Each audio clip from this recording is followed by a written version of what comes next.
Hey everybody, and welcome back. Today we're going to be covering some new information to follow on to our last lecture on surface water. We're going to be talking about groundwater. Surface water is fascinating stuff. That last lecture had a lot of information in it, covers a lot of details about how rivers work and transport sediment and all the different features associated with rivers. Well, groundwater has its own features, and some of those are really, really interesting and important. And so we're going to jump right in. So this whole lecture is going to be about groundwater and its importance to human beings. So here we see a pool of water here, and we might be asking ourselves, what's the source of the water? Are they bringing it in? Well, the answer is you can look right up here, and you'll notice that there's a little turbulent flow coming out, not into the pool, but out of the pool. This is a natural spring that has got water welling up and is actually going off and feeding a natural surface water flow here in the area. Why do these things happen? Why is this here? Why is it constantly feeding this water out? That's what this little lecture is going to be all about. You can see this is a place that people have built up an area. I believe that people come here for some type of spiritual healing, and they bathe in the pools. But anyways, you can see the benches here. These are for humans to use. So let's review where we were in terms of the amount of fresh water on the planet and how much of it might in fact be groundwater, why we're talking about it so much. Well, the total volume of fresh water, and of course fresh water being a very small percentage of the water on Earth, if you don't remember that conversation, go back and view the previous lecture. But we have lakes at 0.5% of the total fresh water, soil moisture, maybe 0.25%, a little more. Water vapor is about 1/4. And rivers is an extremely small, that's tenths, hundredths, thousandths. That's 4/1000ths of the total fresh water in the world is in rivers at any given time. Look at this, groundwater though is 14.6%. That's a sizable amount. So we've talked about this stuff here, but we haven't talked about this yet. And one of the upcoming lectures, I believe actually the next one, will be ice sheets and glaciers. We'll be talking about this one here. So let's go ahead and jump right in and talk about groundwater. Now, groundwater itself, in terms of all liquid fresh water, okay, which is to say taking out the ice sheets and glaciers, which are solid fresh water, groundwater is 94.5%, by far the largest amount. And that's why we care so much about it. Of course, to exploit groundwater, we're going to need some technology. We're going to talk about the science behind this in a moment. So in general, we need to ask ourselves, what do we do with the groundwater? What is the use for it? Well, to understand that question, we need to look at a couple of pie charts I've got here. So sources of fresh water in the United States. Most of the fresh water that we use is actually the surface water. But remember, surface water is really a very small percentage. The majority, 95% of usable water is actually groundwater. And that's about 23% of the consumption that we do on a daily basis, 79 billion gallons as of right now. And how much of this is used, or what I should say is, how do we use this very large sum, 270 billion plus 79 billion gallons per day? Well, 68.4% of it is used for irrigation. Far and away, most of it is used by farmers to grow food or to grow crops. But we also use it for other things. Public supply, which means watering your lawns, washing your dishes, just drinking water is 19.3%. That's the public supply, I should say. Domestic supply, 4.2. Industrial, 4.3. Livestock, you got to feed the cows, and the aquaculture, and mining, and thermoelectric. You get the idea. There's a lot of different places that we use the water, but far and away, these are the three major areas: the irrigation, the public supply, and the domestic supply. So use by municipalities such as cities, use by farmers, and use by homes. So where is groundwater then? Obviously it's in the ground, but groundwater is basically found in the pores of sediment and soil, plus narrow fractures in bedrock. You'll have to review some of the previous lectures if you don't know what I'm talking about, the pores of soil and sediment. Review the lecture on sediments and how rocks form, and they'll talk about how soil and water interact, sediment and water interact to percolate fluids through and to cement things up and whatever. But it's the open space, that's what a pore is. And groundwater is the largest reservoir of fresh water that is readily available to humans, right? 95% almost. And, but of the total hydrosphere, 0.6% of the hydrosphere is groundwater. So we have to take out, of course, the ocean or whatever. And here we see a groundwater pumping water in. This is for an agricultural area here. This is an agricultural field here. This water is pumped out of the ground and literally put right into the field. There's no treatment or anything like that. It's usually used right out of the well. So most groundwater finds its way. There's a couple of ways that it finds its way in.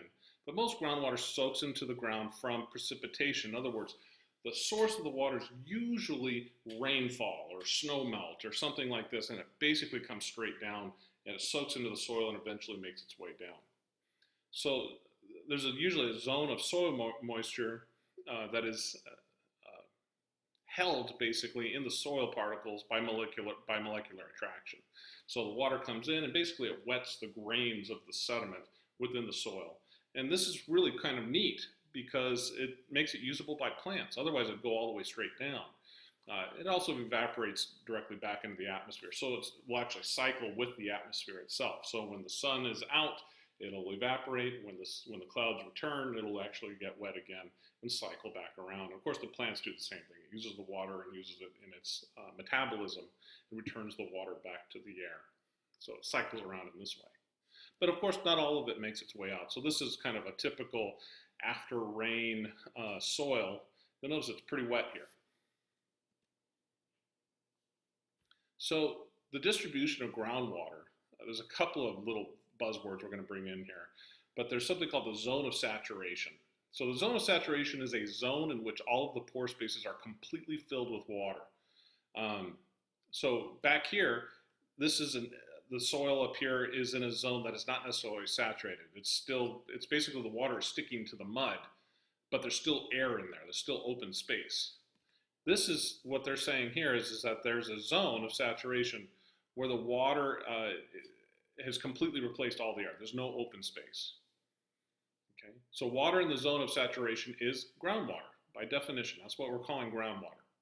And the water table is the upper limit of the zone of saturation. So you can imagine if you have a bunch of sand in a bucket and you start pouring water into that bucket, the water is going to make the sand on top wet, but it's all going to pile up at the bottom of the bucket, right? Up to a certain level. And that water that's piling at the bottom is basically the saturation zone. That's the groundwater.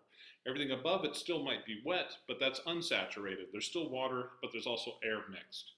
Okay? This is talking about the zone of saturation. So water tables do the same thing. So here would be a zone of saturation. This would be a land surface up here. The unsaturated zone is the area above the zone of saturation. So pore spaces include both air and water. In our former example, it's that upper section. And so that would be something, by the way, the unsaturated zone is also called the vadose zone. And so here's the vadose zone right here up on top. And so the water basically rains into the top, soaks in, and goes right down to below the water table. The water table is basically the uppermost point at which there's no air, right? Up in here, there's still some air in the rocks. It includes the zone of soil moisture. So there's a soil moisture zone right up here, this green area right here, which is not marked. It includes the capillary fringe, which is a region where groundwater is held in pore spaces by surface tension. So there's a zone here. We got the water table, and some of you have seen this, or actually I'm pretty sure almost everybody has seen this, that if you take a piece of paper and you stick it in water, the water starts to crawl up the paper and soak the entire thing. And basically that is a surface tension feature. I'm not going to get into the details or the physics of it, but it starts to climb up. And so you get paper and water in that situation. Well, it does the same thing in soils and in rocks. It turns out that if you have a nice water table, the water will start to climb up from the water table up into the unsaturated zone or the vadose zone, and that's called the capillary fringe. You get something called capillary action. Now, in this case, the flow of groundwater is from left to right. We'll describe the reason why, but you could tell that it's going to be predicted that, we have a gravitationally high area and a gravitationally low area, and usually go from areas that are high to low naturally, so the water is basically moving to the right. All right, so this is kind of a neat little diagram right here. the position of the water table relative to different features on Earth's surface. Well, first off, depth is highly variable. You can go to different places and look at different rocks under the water table, and you'll find that sometimes those rocks are affected deeply by the water table, and sometimes they're not touched at all. There's geologic reasons for this. We're going to basically try to break this down in a very simplified way. First off, the depth to the water table varies seasonally and from year to year, right? So in the summer months where it's drier in some areas, the water table might be very low. In the winter months where it rains a lot, it could be very high. So precipitation variations affect the depth of the water table. And the shape tends to follow the subdued, or to produce a subdued replica of the surface topography. In other words, the water table tends to go up where there's a hill and go down where there's a valley. It basically kind of rides along with the surface features of the Earth. Now, there's a couple of really cool things that are going on here. First off, the interaction between groundwater and streams is extremely important, because when we were talking about surface water before, we were ignoring the groundwater issue that's going on there. We were just talking about how water moves across the surface and how the sediment moves, but we didn't really talk about what happens when the water, what happens to the water in a stream itself when it runs across, say, a sand or a bunch of rock fractures. Okay. Well, there's a major link that occurs between groundwaters and streams. So this is, and in fact, it's a basic link in the hydrologic cycle.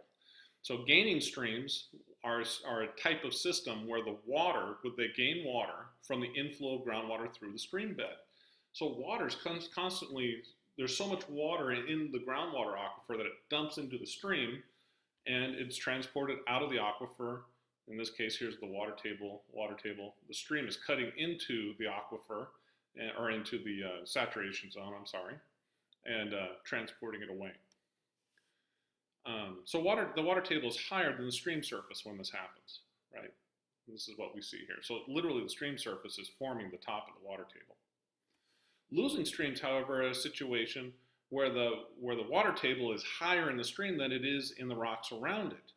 So these tend to lose water to the groundwater system by outflow through the stream bed. In other words, soaking in. So the river's flowing in here, and in this case, as it's flowing through, it's soaking into the groundwater system.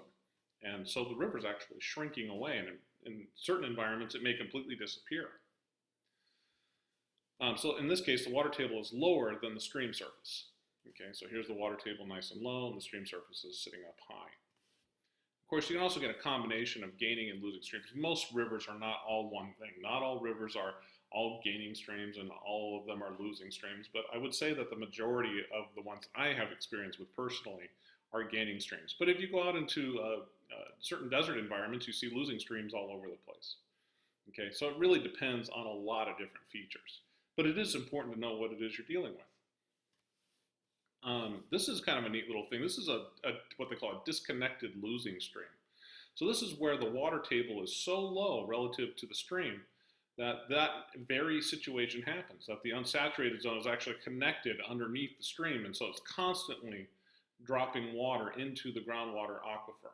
Okay, so this creates a bulge on the aquifer without at the same time connecting the surface, the water table with the stream itself. So this is kind of a neat thing, and this is what you see typically in certain desert environments. All right, so let's talk about some concepts. Porosity. We've talked about porosity before, but this is kind of a neat little thing that we need to talk about in more detail. So porosity is the percentage of open spaces or pore spaces, air, open space, right, in a rock or sediment, and that's called the porosity. And it depends on the size and shape of the grains, right? Some things like clays tend to fill in holes really well, whereas sand grains tend to have large holes around them. So it depends on the size and shape of the grains and how well they're sorted and how tightly they're packed, right? You know, you can take a bunch of sand grains and have them loose versus sand grains that are really tightly shoved together. And that has an effect on the porosity. So poorly sorted sediments have a low porosity, it turns out, right? So if you have a lot of large boulders and you have little bits of sand, the little bits of sand can fill in the holes left around the big boulders. But if you have nothing but nice big boulders, the water can get through very easily. And of course, the porosity determines how much groundwater can be stored, right? That becomes the reservoir itself. So let's look at this example. We have a beaker on the left that is filled with 1,000 milliliters of sediment. That's a standard liter. The beaker on the right is filled with 1,000 milliliters of water, right? They're equal amounts, okay? Here we see the sediment-filled beaker now contains 500 milliliters of water. So they've taken 500 milliliters of water, they've dumped it in, right? What does that tell us? The fact that we're able to fill this up and it's dry, and we're able to add 500 milliliters of water. Well, it means that the pore spaces must represent 50% or half of the volume of the sediment, because I'm able to take half of this and dump it in there and it fills in all the spaces. Okay? Kind of a cool little simple test that we can do. So how does groundwater move then, right? We know that there's open spaces, that there's water that can fill into the cracks or into the pores. What happens once it gets down there?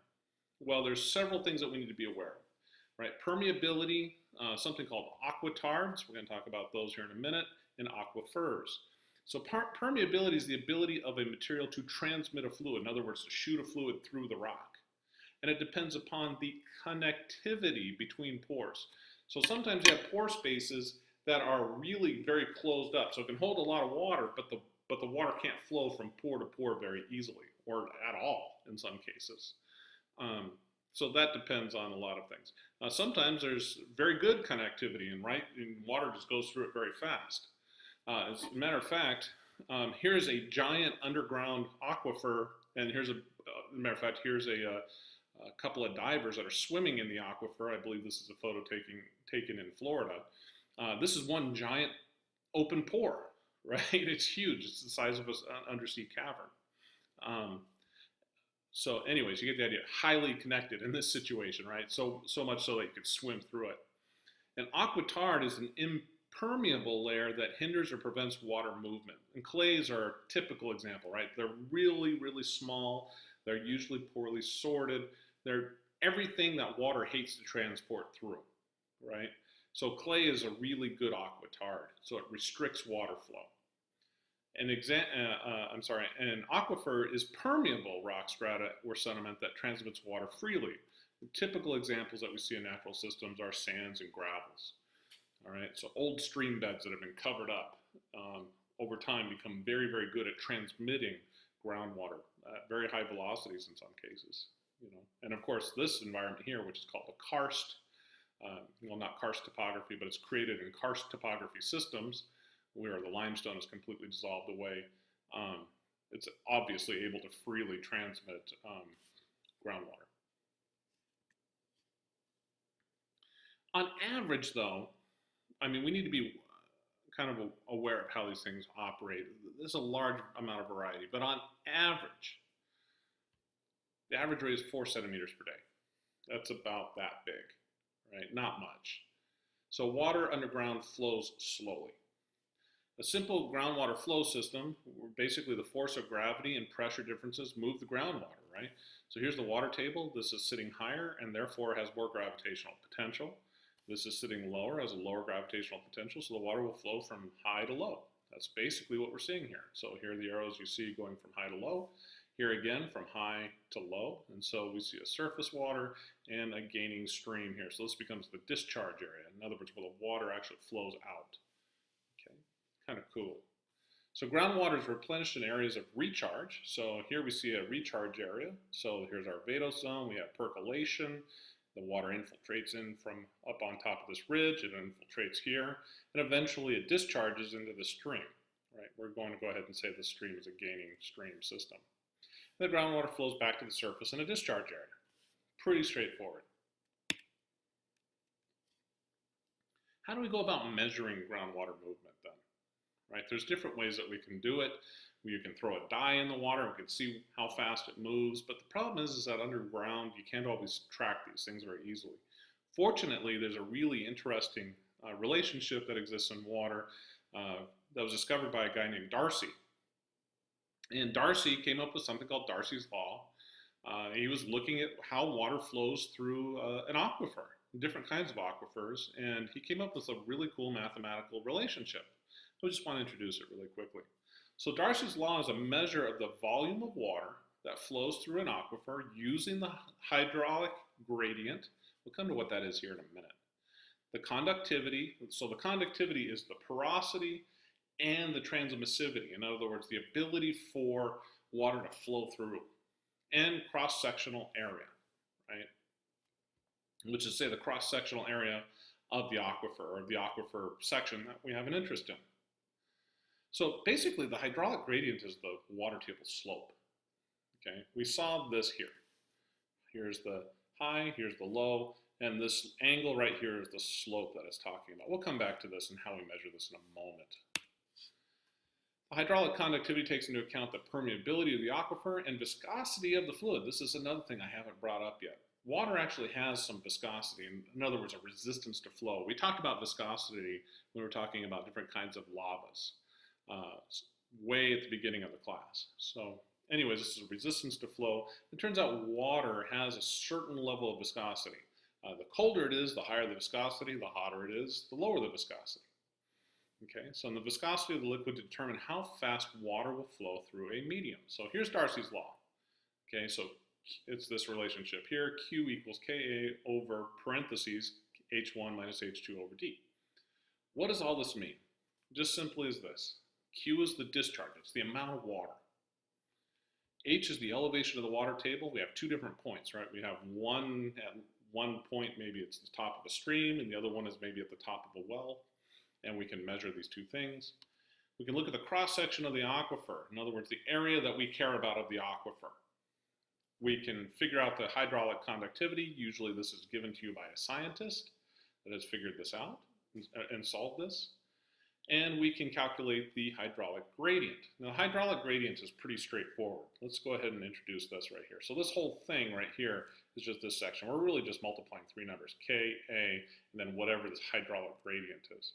So this hydraulic gradient is just simply this, right? Here we have height 1, so some height up in the mountain. Here's another height. The water table is this blue section right here, Vadose zone. So here we have an H1 and H2, and we can just simply take the difference between the two, right? H1 minus H2 divided by the distance. That gives us the gradient that we need. Right? The cool thing is we don't really need to worry about units so much because this would be in meters, that would be in meters, and this is going to be in meters. It winds up dividing out, and it just winds up becoming a dimensionless number. Makes calculation very, very easy. Okay? So that winds up becoming a single number. That single number is just multiplied by K and A, which you can measure right off of the diagram, or it's just given to you by whoever's interested in that particular aquifer. Cool. By the way, this is extremely powerful because it tells us how much water is being fed into a certain area at any given time. If we know these things, we could figure out how fast the water is moving. We could figure out, what direction it's going. But even more importantly, we can figure out the volume, the total discharge, how much water we can pump out of there and know that the water will not diminish. It won't go away, right? This is really important. We also need to talk about different ways that groundwater moves. So when we talked about this previously, let me go back to this. Notice that this diagram here kind of implies that everything below this water table is just really, really boring, right? It's almost like an underground lake filling all the little pore spaces. It doesn't really work like that in nature. It really looks more like this. That we have different scales of motion. So the area of groundwater flow systems vary from a few square kilometers to tens of thousands of square kilometers, right? We have regional groundwater systems that interact with deeper, larger groundwater systems. So here we have a lake and another lake and some streams, and notice that the way the water is actually coming from areas of infiltration and it's distributing into the lakes, right? The same thing into the streams, maybe a major river. But then some of it actually percolates down below, and it's not interacting with the topography. Notice this, by the way, the subdued mirroring of the topography up above. But this red zone is not really responding very strongly to it, except for right here at this major river. This major river does have a significant effect on the overall flow of water. And then notice that there's some black lines down below. This is going to be a deep regional system. And a lot of what's going on down here is not being affected by what's up here. There's water coming in, but maybe not a whole lot coming out. And the reason why this is happening is these brown zones right here are basically aquatards. And what it does is it separates what's going on up here on the top from what's going on down below. And so we have a layered system. There's structure down there. And this is really important if we want to know if we're drilling and interested in water that's maybe shallow versus medium or even very deep. We need to know the overall system and how it's behaving. So our relationship, our Darcy's Law, might give us different answers for here and here and here. We need to know the parameters so that we can get it right. So the way that we do this is we basically do it with water wells, right? So a well is just simply a hole that is bored into the zone of saturation, right down into the aquifer. The most common methods for removing water is almost always a well. There's other ways that you can do it, but it's far and away the most common. Now, one of the consequences of drilling a well and pumping the water out is that you get something called drawdown. So here we got this well, it's been installed, and we start using it to irrigate this field.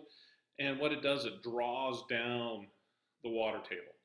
Now, what does this do? What it does is it forces the water that might not be moving very fast to suddenly move towards your well, right? So this well and this well starts drawing all this down, and there's a couple of effects, right? So in our original document, in our original part up here, we have the well is being installed, the water table is nice and flat. We have a little bit of drawdown around this well. It's owned by this property owner.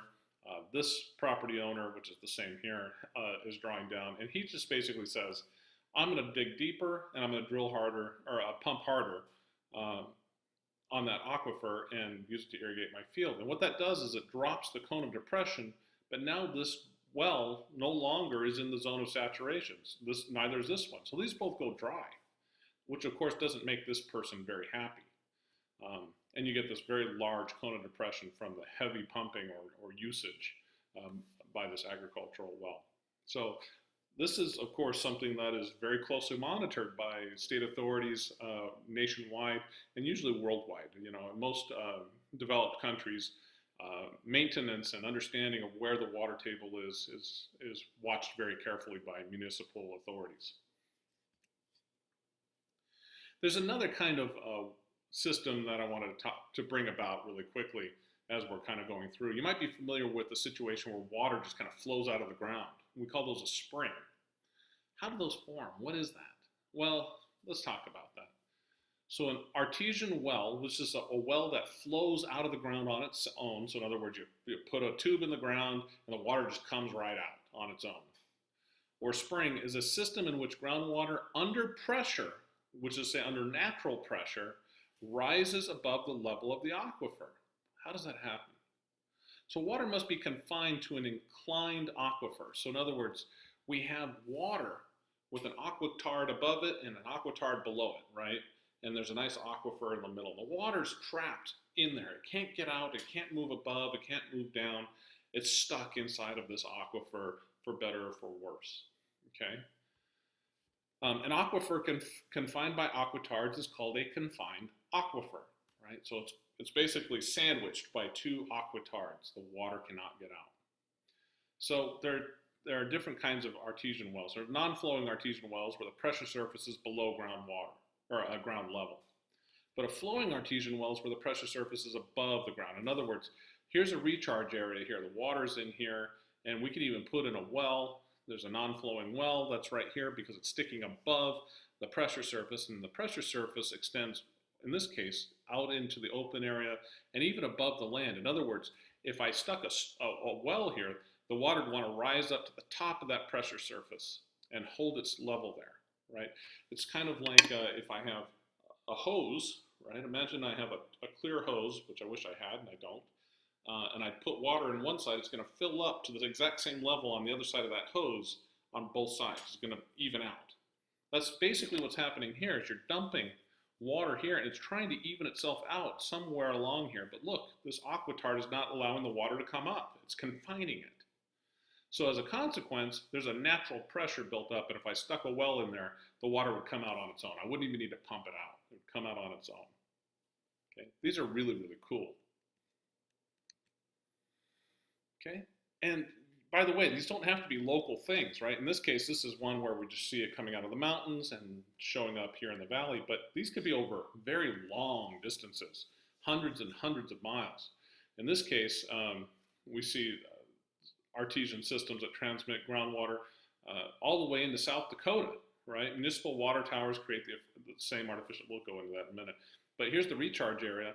This is, by the way, going across from South Dakota, and the discharge over here is on the other side of South Dakota in the east.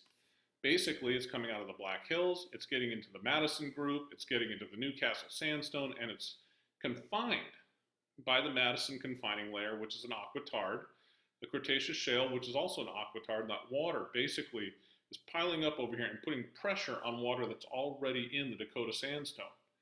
So what do we see here? There's flowing artesian wells all over the place over here as the water that is over here is putting pressure over here.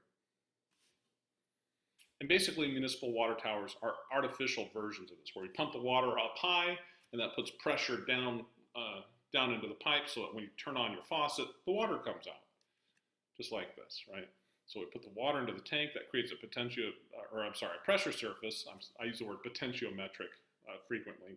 That's how us geologists refer to the surface. But it's a pressure surface.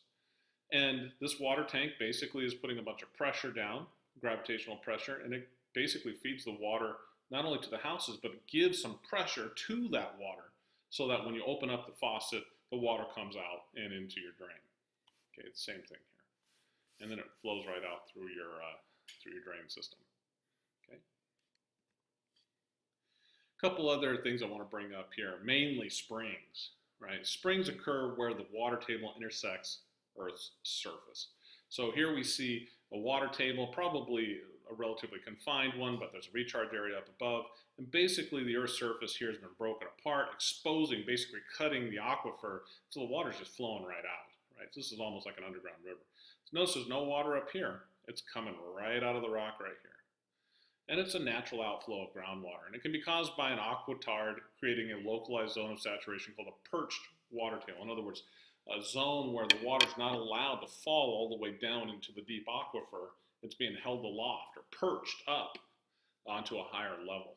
And this is in fact exactly what this is. The potentiometric surface is right down here at the lake. The water is trying to percolate down to the lake through the rock. But the problem is there's a zone here in the way of a perched aquitard, which creates a perched groundwater layer, and so the water basically rides along that until it hits this cliff, and then it finally forms this beautiful waterfall. Very, very cool. Okay, hot springs, right? We're not always dealing with just cold water falling out of the sky and running all over the place. We got these things called hot springs. You know, this is where the water can be 6 to 9 degrees warmer and Celsius, right? Degrees Celsius warmer than the mean annual temperature of the locality. So this is a situation in Israel where people are enjoying a nice hot spring. I think it's adjacent to the Dead Sea. The water for most hot springs is heated by the cooling of igneous rock. We've talked about hot springs before. And some hot spring water is warmed by the geothermal gradient. In other words, the water is going through the, for example, from the Black Hills, it warms up as it's dropped down into the earth, and the earth warms it up. And when it finally comes up, it comes up a few degrees warmer, and it can be quite comfortable. So the fact that this groundwater is so useful and is so available has brought some problems, right? Some environmental problems. We tend to mine groundwater, and we need to, and I use this word mining in an interesting way. We tend to think of water as being a renewable resource, and in many ways it is, but we really need to think about renewable resources as being on the surface in terms of water. Rivers tend to be renewable. Oceans can be somewhat renewable as long as you don't completely destroy them with pollutants. But groundwater is a little different. Remember, the flow rate on average in an aquifer is only about 4 centimeters per day. That's quite slow. This is about like this on average worldwide. So we need to think of groundwater as possibly being a non-renewable resource, at least on human timescales. So in many places, the water available to recharge the aquifer is significantly short of the amount being withdrawn. In other words, there's a huge demand for water, but maybe nature isn't putting the water into the system as much. In other words, we have ancient rainwater that is stored in these aquifers, and we're pumping that out faster than the earth can replenish that. And in that sense, it begins to act like a non-renewable resource. Well, some of the places we can see this is we can look at water level changes, right? And here in this map here, this is the High Plains Aquifer, which is in the Midwest. It feeds a lot of the agricultural zones of western Oklahoma, Kansas, and Nebraska, cornfields, and northwest Texas. And what do we see here? We see that up here in northwest Texas, this red zone here is an area of more than 150 feet of drawdown on that water level. In other words, a very large drawdown. We see another drawdown here in, well, this is again still North Texas and Oklahoma, and of course in southwest Kansas we see the same thing. Incredible amounts of pumping have occurred on this particular aquifer, and we see that the groundwater level has dropped considerably. This is a tremendous amount of drawdown, and it's essentially a threat to the aquifer itself. Another environmental problem is subsidence, right? When you have water in the ground, it basically is part of that earth, and it's making up some of the volume that's holding the earth up, right? So when you pump the water out, what does the ground tend to do? It sinks. This is the San Joaquin Valley of California, 1925. This is where the land was in 1925. This is where it was in 1955. And this is where it was in 1977. This is 52 years of heavy water pumping. The San Joaquin Valley is an area of extreme agricultural water usage. So it's dropped 30 feet since from 1925 to 1977. Unfortunately, I don't have any data since then, but this is an interesting picture, right? This is the amount of water that has been pumped out of the earth in this area. Now, can we recharge it and push it back up? Possibly. I don't know the science specific to the San Joaquin Valley, but it can create some interesting prospects of what we call groundwater recharge projects. So anyways, California is a state that is subject to extreme levels of drought. Freshwater systems can be threatened by a couple of rainless years or relatively low precipitation years. So the politics in these areas can be quite dicey sometimes. But anyways, you get the idea, is pump the water out and the ground starts to drop. This also, by the way, happens in a lot of oil fields too. But a lot of the oil companies, to maintain these subsidence, will actually pump out oil and then replace it with seawater to try to maintain the balance, to keep the to keep the land level over time. Okay, another consequence. Wow, there's all kinds of different things that we need to be careful of. Saltwater contamination, right? Along coastlines, we can start drawing down the groundwater, but it also has the effect of drawing up salt water. Now, so the problem with salt water in the ocean is that salt water will actually form, in this relationship we see here, it will actually proceed underneath the water table. And the reason why this happens is that salt groundwater from the ocean, fed by the ocean, is denser. So it sits below the fresh water along the coast. So if we're pumping along the coast, we have to be careful of the fact that we may create a cone of depression up on top. But we can also create a cone of depression down below as well and start sucking up groundwater. The moment we do that, we basically destroy the well, right? The well is no longer useful unless we care about getting salt groundwater. But what that does is it draws the water up, and it encourages more salt water from the ocean to come into the area beneath the fresh groundwater aquifer. These are generally not good things. Okay. Another environmental problem is sewage, right? Not just sewage, but septic tanks in particular. So in some ways, it's a good thing to have a septic tank because you don't need these complicated and leaky sewage systems that can cause all kinds of problems. But on the other hand, if it's not managed properly, it can make people sick. It can actually destroy an aquifer. So basically, whenever they install a septic tank, so in this case here we might have a cavernous limestone down below, and here we got a well. This guy is actually drinking the water out of the aquifer, and this guy's got a septic tank, right? And the amount of time to go from his house to his house may be days or weeks, right? Because remember, 4 centimeters per day. We do Darcy's Law and we figure out this information if we were engineers wanting to know if these houses would be safe.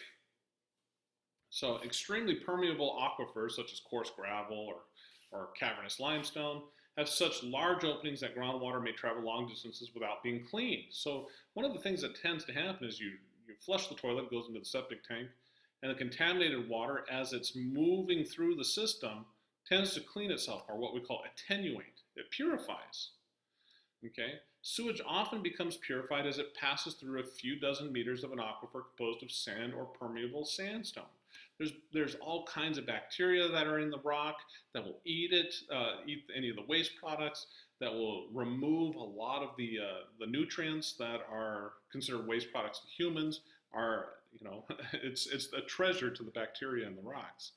And so the septic tank basically leaks this stuff out. It gets cleaned over time, and even if you have a properly engineered system, well, in this case, days or weeks, if you happen to pull it up into your water, you can actually be getting sick off of this, right? Because it's not getting clean. You have cavernous limestone, it's transmitting it too quickly. But if it's taking months or years to go from point A to point B, or from house A to house B, this water can be very, very clean. In fact, the contaminated water could be clean before it even gets to the aquifer itself. So understanding the dynamics of the aquifer and how long it moves and attenuates, which is to say to purify itself, is really, really important. And there's a whole science behind this. Okay. Another thing that we need to be aware of is groundwater contamination from different sources, right? So we have two kind of sources shown here. For example, sinking a well can lead to groundwater pollution problems, right? Because the cone of depression will locally increase or reverse the slope of the groundwater. So we've talked about how that can move into seawater, but the cone of depression tends to force water to go places it ordinarily would not go, okay? So imagine a groundwater produced not too far away from, say, a gas station, and the gas station has a leaky tank. You could suddenly be drawing in water that's coming past a leaky gas tank that's buried underground and making people sick in that municipal well. So we have to be careful of these things. Common sources of groundwater problems. This is a dump, right? The water comes through. This becomes the vadose zone. The water percolates through here, and anything in there from arsenic and mercury to all of the volatile organic compounds, gasoline, diesel, you name it, is going to leak down into the aquifer and do tremendous damage to the surface aquifer at a minimum, the shallow aquifer underneath this dump. This here is an underground storage tank. That is pretty typical of what we see at gas stations. So whenever you see a gas tank show up and they fill the underground tank with gasoline that you wind up buying, it usually goes into something like this. And unfortunately, they leak a lot, okay? But there's other sources of contamination. Highway salt, right? In snowy areas, that salt, that brine winds up in the fresh water, and it basically poisons the water so that people can't drink it anymore. Fertilizers, pesticides, all kinds of chemicals and industrial materials. Chromium is a real common industrial material that winds up in the water, for example. It's very toxic.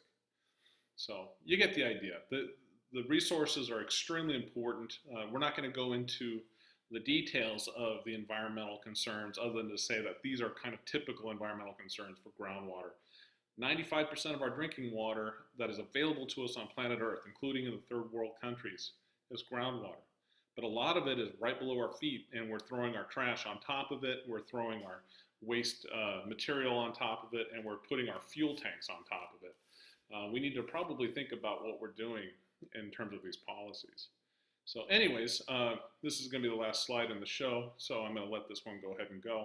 So as always, if you have any questions, send me an email, and I'd be happy to discuss any of the things that are in here, including the environmental concerns. Until next time, goodbye.